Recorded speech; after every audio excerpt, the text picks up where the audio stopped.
நானு, என் பவரு, என் சேரு, என்னோட பொக்கே அப்படின்னு சொல்லி பேசிட்டு இருக்கிற அரசியல்வாதிகளுக்கு மத்தியில மக்கள், நீ, உன் கண்ணியம், உன்னோட எதிர்காலம் அப்படிங்கிற மாதிரி பீப்புளுக்காகவே இன் அண்ட் அவுட் 5 வயசுல இருந்தே ஒருத்தர் வாழ முடியும். ரீசெண்டா மேடையில விஜய் சார் பேசும்போது கூட காமராஜர், நல்லக்கண்ணு ஐயா இவங்களெல்லாம் தோற்கடிச்சது அரசியல்வாதிகள் தான், சினிமாக்காரங்க இல்ல அப்படின்னு சொல்லி சொல்லியிருந்தாரு. அவரு சொன்னதுக்கு அப்புறம் தான் நிறைய பேர் நல்லக்கண்ணு ஐயா யாருன்னு போய் கூகுள்ல தேட ஆரம்பிச்சிருக்காங்க. இதெல்லாம் சொல்றதுக்கு நமக்கு ஒருத்தர் தேவை இருக்காங்க இல்லையா? அப்படித்தான் நம்ம வாழ்றோம் இல்லையா?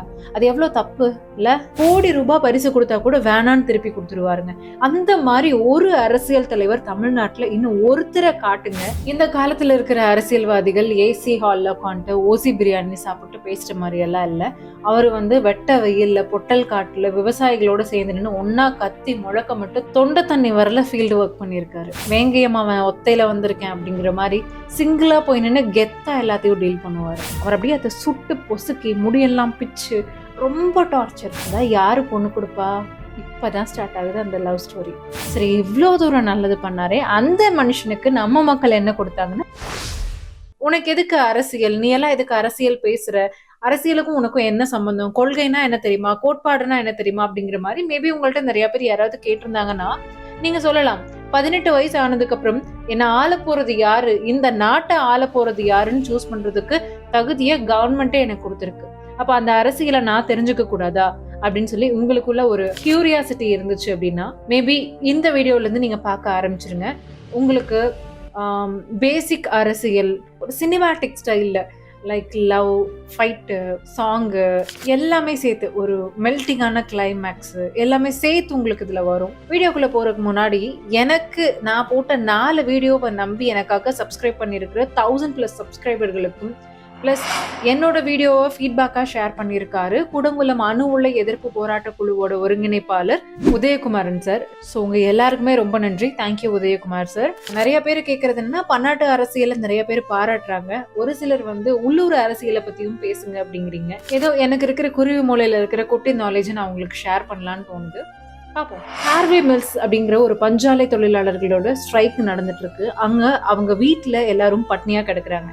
இதை பார்த்து ஒரு 5-6 வயசு பையனுக்கு இவங்க கஷ்டப்படுறாங்க, நம்ம ஏதாவது செய்யணும் அப்படின்னு சொல்லிட்டு வீடு வீடா போய் அரிசியெல்லாம் கலெக்ட் பண்ணி கொண்டு போய் கொடுக்குறாங்கன்னா அந்த பர்சனுக்கு அப்பவே எவ்வளவு பெரிய ஒரு ஜஸ்டிஸ் நாலேஜ் இருக்கணும் இல்லையா? வண்டர். அவருக்கு 100 இயர்ஸ் ஆச்சு இப்போ. ஆனா ஒரு ரிட்டையர்மெண்ட்டுக்கான ஐடியாவே அறிகுறி கூட சுத்தமா இல்லாம இப்பயும் ஃபார்மர்ஸ் பத்தி, ரிவர்ஸ் பத்தி, அதுக்கப்புறம் வாய்ஸ்லெஸ் பீப்புளுக்காக குரல் கொடுக்கறது, கூலிக்காரங்களுக்காக குரல் கொடுக்கறது, தன்னோட வேலையை இப்பயும் அவர் அவ்வளவு ஆர்வமா கவனிக்கிறாரு. அப்படிங்கும் போது அவர் எவ்வளவு பெரிய மனுஷன் இல்ல? இன்னொன்னு, நம்மள யாராவது ஒரு ஜொமேட்டோல தப்பா டெலிவரியை கூட திருப்பி கொடுப்போமா? ஆனா அவருக்கு கோடி ரூபாய் பரிசு கொடுத்தா கூட வேணான்னு திருப்பி கொடுத்துருவாரு. அவர் தான் RNK சார், அதாவது ஆர் நல்லக்கண்ணு ஐயா. அந்த மாதிரி ஒரு அரசியல் தலைவர் தமிழ்நாட்டுல இன்னும் ஒருத்தரை காட்டுங்க. அப்படி நீங்க காட்டுனீங்க அப்படின்னா நான் அரசியலை பத்தி அதிகமா வீடியோ போடுறேன். தமிழ்நாட்டு அரசியல் ரோட்ல போய் தப்படிச்சு மஞ்சப்பெட்டிக்கு வாக்கு போடுங்க, மஞ்சப்பெட்டிக்கு ஓட்டு போடுங்க அப்படின்னு சொல்லி பிரச்சாரம், அதாவது கேம்பெயின் பண்ணியிருக்காரு. மஞ்சப்பட்டினா என்ன தெரியுமா? காங்கிரஸ் கட்சி, நீதி கட்சி, இந்த மாதிரி ஜஸ்டிஸ் பார்ட்டி, 2 பார்ட்டி தான் அப்போ ரொம்ப ஃபேமஸ். காங்கிரஸ்க்கு ஓட் பண்ணணும்னா மஞ்சள் கலர் பாக்ஸ்ல இருக்கிற பெட்டியில ஓட் போடணும். இப்ப இருக்கிற மாதிரி ஓட்டிங் இதெல்லாம் இல்ல. அதுவே நீதி கட்சிக்கு ஓட் போடணும்னா கிரீன் கலர் பச்சை பெட்டியில ஓட்டு போடணும். இப்பதான் 18 வயசு ஆயிடுச்சா, ஓட்டர் ஐடி இருக்கா, ஓகே நீங்க ஓட் பண்ணலாம் அப்படிங்கிற எலிஜிபிலிட்டி எல்லாம். அப்பெல்லாம் பிரிட்டிஷ் எம்பையர்ல 10 ரூபாய் வரி கொடுக்கணும். அதாவது ப்ராப்பர்ட்டி டாக்ஸ், லேண்ட் டாக்ஸ், இந்த மாதிரி ஒரு 10 ரூபாய் வரி கொடுத்தா அவங்களுக்கு ஓட்டிங்கான எலிஜிபிலிட்டி. ஓட்டிங் உரிமையே இல்லாம 12-15 வயசுலயே அவர் போய் அவ்வளவு தூரம் பிரச்சாரம் பண்ணியிருக்காரு. மக்களுக்கு அப்படி என்னதான் செஞ்சாரு? திருத்துறைப்பூண்டின்னு நினைக்கிறேன். அங்க 2 உயர் ஜாதிக்காரங்க தலித்துகளை சரியா வேலை செய்யல அப்படிங்கிறதுக்காக சவுக்கடி கொடுத்து அந்த சவுக்கடிப்பட்ட இடத்துல, காயம்பட்ட இடத்துல ஆடுறதுக்கு முன்னாடியே சாணியை கரைச்சு ஊத்தி டார்ச்சர் பண்ணியிருக்காங்க. அது ஸ்டாப் பண்ணவங்கல நல்லக்கண்ணு ஐயா முக்கியமானவர். ஜாதியை ஒழிக்கிறது அப்படிங்கிறது அவரோட ஃபேவரட் டாஸ்க்.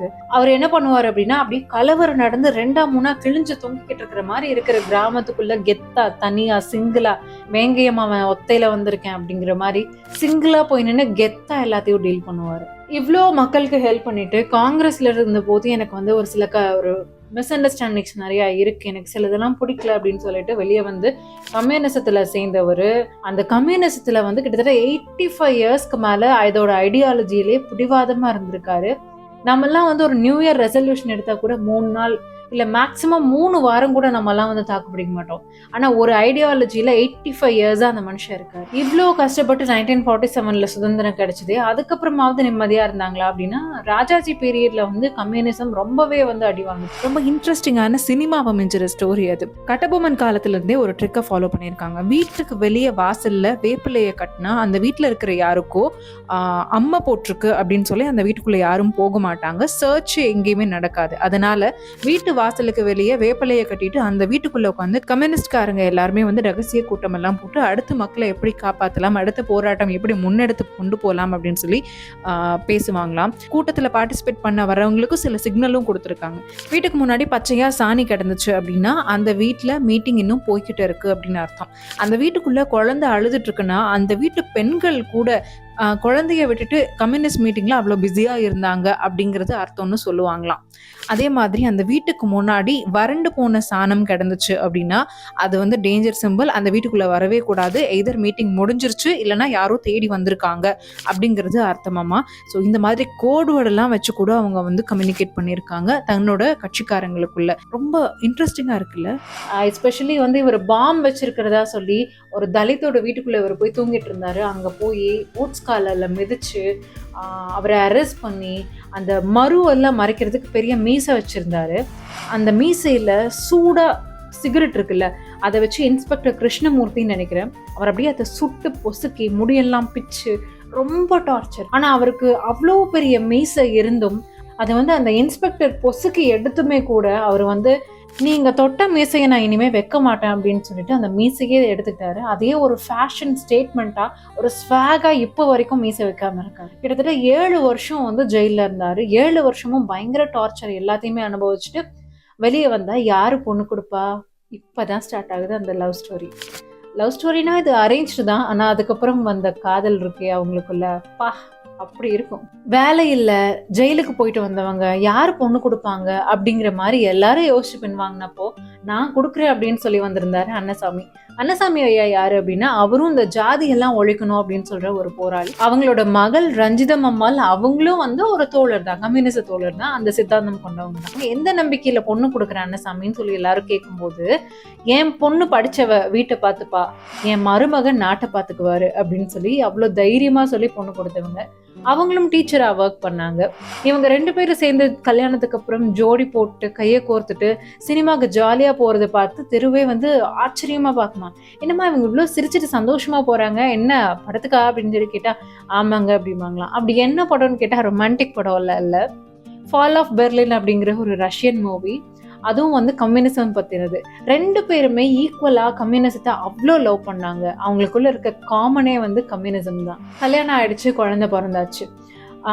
குழந்தைக்கு காது குத்தணும்ல, ஐயா கிட்ட காசு இல்லை. காது குத்துக்கு எல்லாத்தையும் கூப்பிட்டாச்சு. வந்தவங்க வந்து உட்காந்துருக்கும் போது கம்மலை கொடுங்க அப்படின்னு சொல்லி ஆசாரி கேட்டாங்க.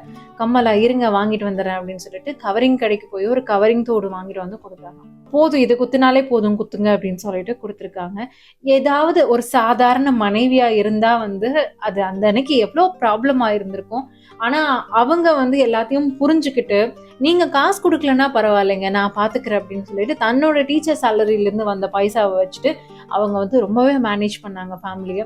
இன்கேஸ் வெளியே போனா ஐயாவுக்கு காசு செலவு கொடுக்கறது, புது துணி பர்த்டேக்கு வாங்கி கொடுக்கறது, இந்த மாதிரி நிறைய விஷயங்கள் அவங்க வந்து ரொம்ப லவ்லியா பண்ணுவாங்க.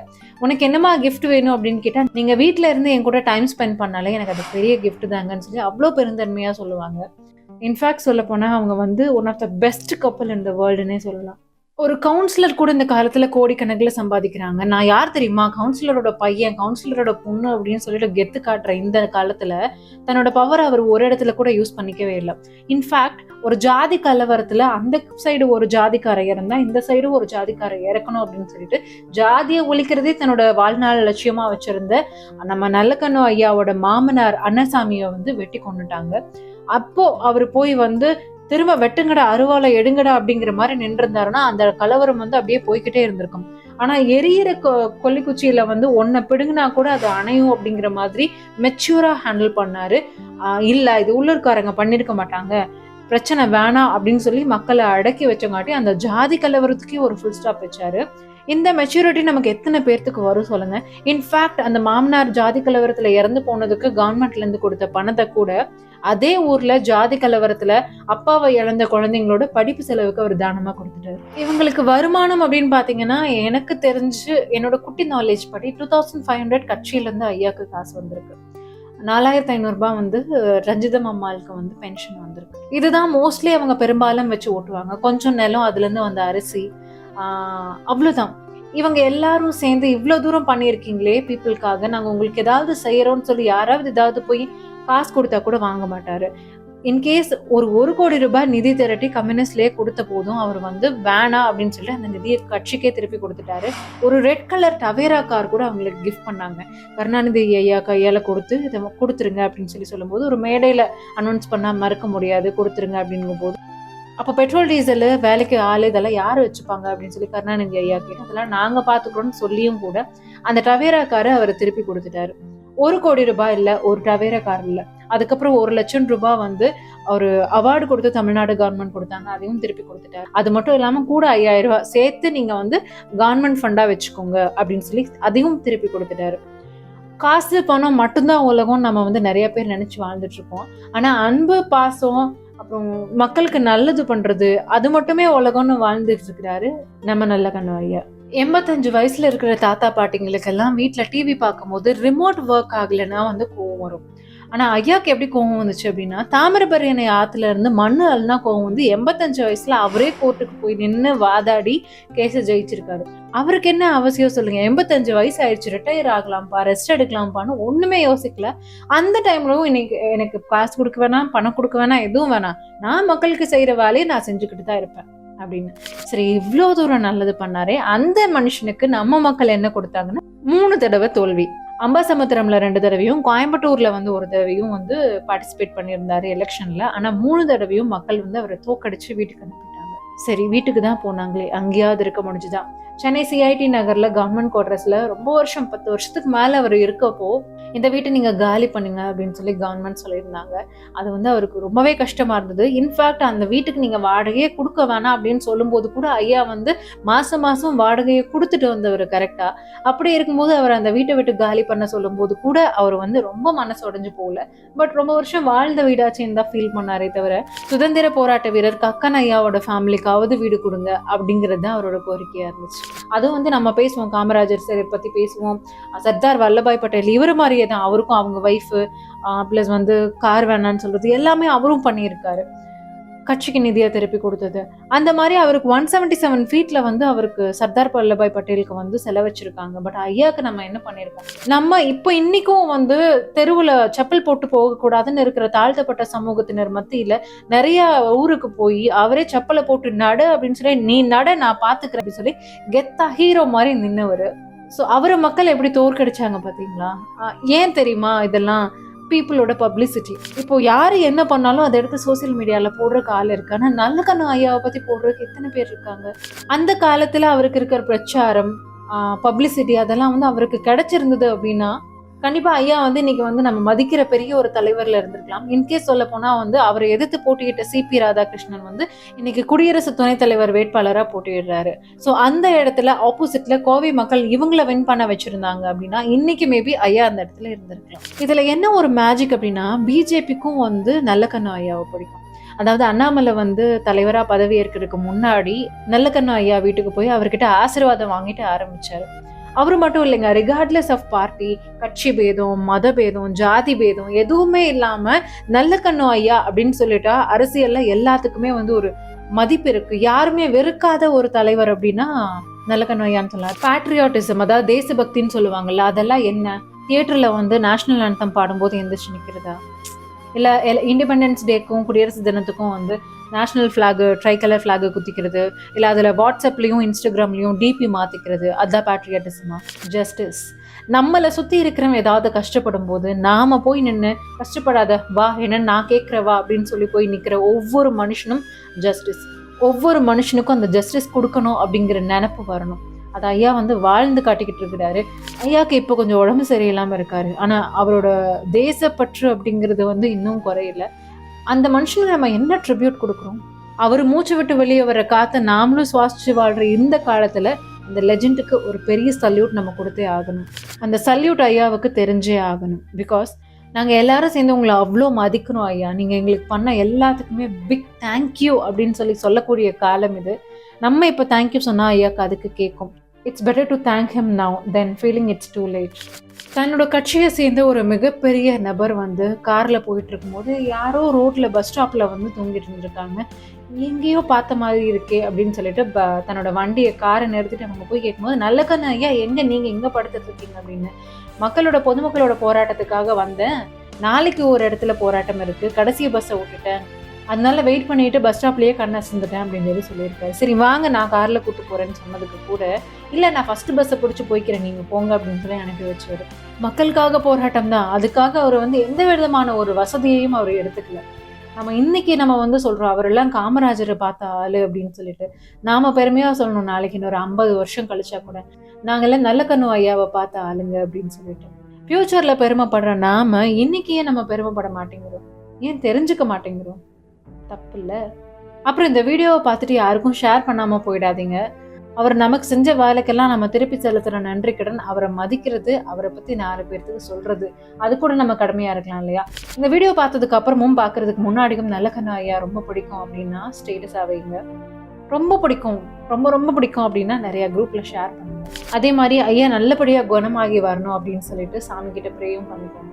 இன்னொரு வீடியோவில் மீட் பண்ணலாம். This is Kalaivani Pannirselvam from True Rays, shedding light on truth. Local girl with a global tone, breaking fake news down to the bone. True Rays, loud and proud. This is your truth and we speak it.